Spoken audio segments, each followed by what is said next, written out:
دوستان اینجا مخلوطمون بعد از 2-3 دقیقه هم زدن کاملا یک دست شد و دیگه کمترین گلوله رو توش میبینید.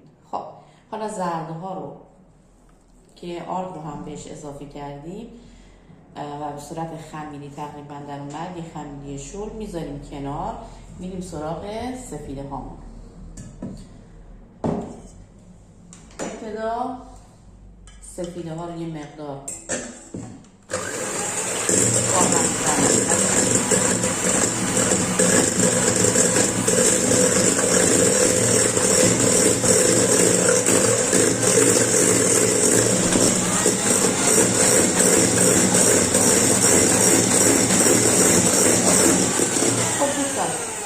من یه مقدار سفیده رو با همزن میزنم. خب بعد یه مقدار به حالت فومی که در اومد کم کم اون نصف شکرم رو بهش اضافه میکنم.